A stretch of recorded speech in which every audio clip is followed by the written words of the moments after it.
Well, here at the historic race circuit, Castle Combe in Wiltshire, it's time to pitch British Superbike rider Ollie Warren against Tom Robinson, Jaguar Enthusiasts Club championship driver.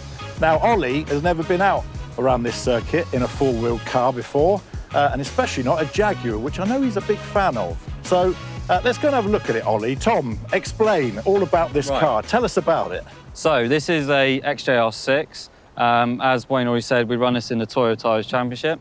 So it's the 4-litre AJ16 with supercharged. And like I say, it's a Toyo Tyres Championship, so we're all secured on the same set of tyres. We have quite a strict set of regs to keep us all within a level playing field. One of those is the weight. We're all at 1,400 kilograms, and we're in Class D, which is fully modified.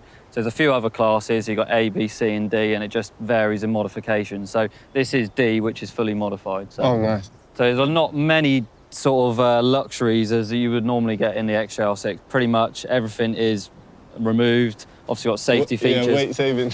Yeah, so we want to get as much weight out of the car as possible, so carbon fibre. Obviously it isn't the lightest car to start with. I think they're 2.2 tonnes, something like that. So we are down at 1,400, that's with me and fuel, so we're right on the weight limit. But as you can see, we've had to take a fair amount to get there. Yeah, I was going to say it looks like paper doors, doesn't it? Yeah, wherever we can get plastic or fiberglass, the front bonnet and boot are all fiberglass, and we move all the weight around the car to try and get it as balanced as possible. Right.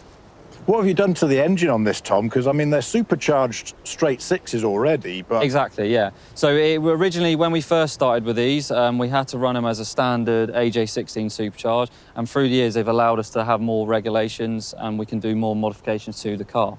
They first didn't really want a car to come in and be too competitive, if that makes sense. So it's a standard 4-litre cc capacity. We have strengthened the bottom end, so we've got fully forged pistons, etc. And we've changed the supercharge completely. We run quite a larger supercharger, which I'll probably show you later. And other than that, it is still standard head, etc. And it's just kind of, we run completely different management systems, electronics, etc. But we have no traction or driver aids or ABS at all. It's just pure driving, if that makes sense. Yeah. Heavy steering. Yeah, they're a little bit sideways, but that all adds to it. Your XE is the masterclass of luxury inside. It's not like that at all in there, is it, Ollie? I think I prefer this there. I think this suits me a bit better. You see burning around the roads in this, you reckon? Yeah. There's a bit of wind noise through the doors, but... yeah, just a bit. Talk us through Castle Combe then, Tom, because this is a circuit I know you've driven a lot on championship rounds. Yep. There are a few tricky bits on it, isn't there? Especially the little lump at the end there at the pit straight. Talk us through that. Yeah, so Avon Rise is pretty notorious, as you said. I think it's one of the highest accident corners in Europe, from what I understand. So, yeah, as you can see, you've got kind of a downhill slope all the way through Folly. And in this, believe it or not, we are flat through Folly. And there's cones up there at the moment. Just as you come up the rise, the sort of gamble is whether you try and start braking before or after. But as soon as you come over the rise, it unsettles quite a lot. So it feels like the back end's going to come up. So it's a little bit unnerving through there. And if you, in a race scenario, you have to be a little bit careful because you want almost the furthest left line, but you leave the door open for someone to come up the inside. So to doing a qualifying lap to a race lap, it's slightly different. And then we've obviously got through to the S's. The downside is with a saloon being such a big car, it's quite hard to get them through there. But once you're through that set of S's, there's a really good section across the back. You've got the right-hander, and we're pretty much full power in fourth, up to fifth, all the way back through until we get to the next chicane. Amazing. So that's where the car really comes into its own across the back straight there, really.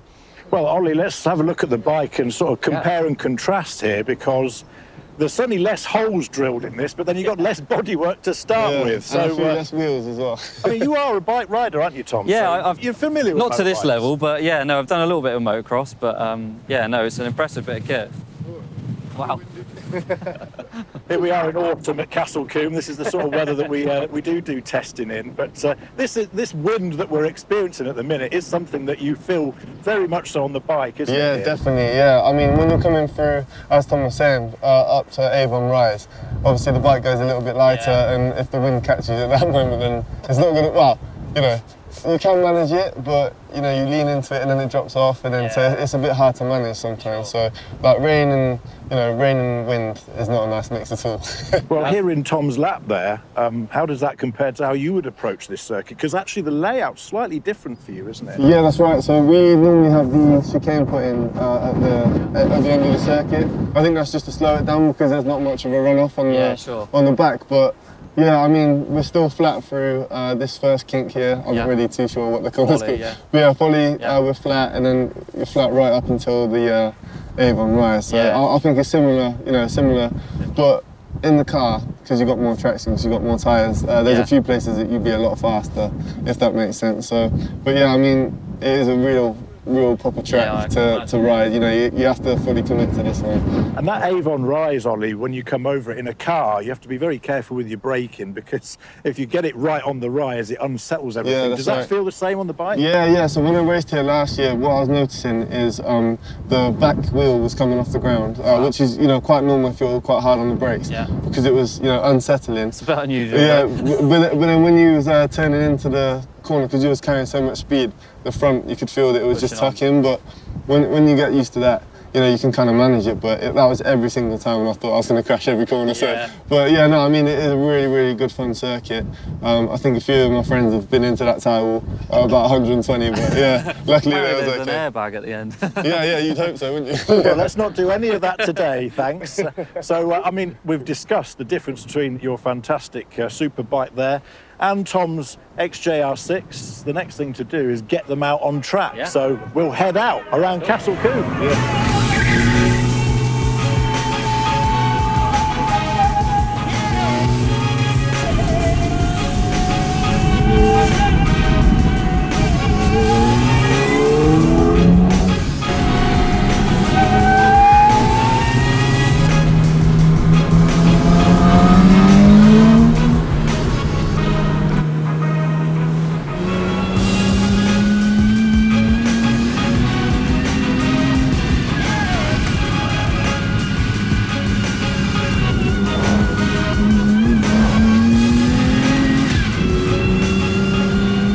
Ollie, you've just been out with Tom Robinson from the Jaguar Enthusiasts Club Race Championship in his XJR. Yes. Thoughts?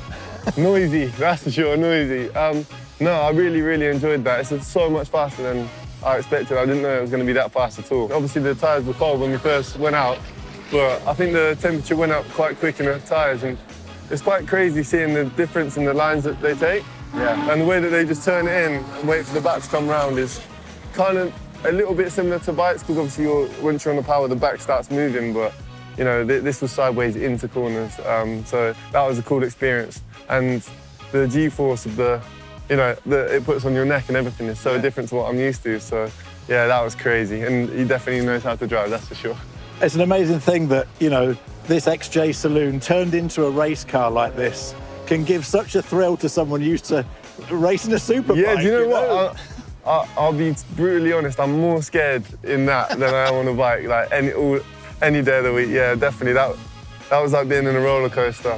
I think it's just, on a bike, your braking points, but in a car it's so different, you're braking so much later, so I know where I'm braking into that corner, and it's about 100 yards before, these cars are braking, so yeah, that was a wicked experience. I really enjoyed that. Do you think this will make you look at your XC any differently after today? Yeah, I'm going to sell it. No, I'm going to get one of these. You want one of these now? No, to be honest, like, I have had a bit of fun in my car, and I do know that the Jaguars handle well. But being in a complete race setup, where obviously the suspension's stiffer and it's got the roll cage in it and everything's race spec, you just can't believe how different it is and how fast that was. I'm literally blown away. I can't believe how fast it was.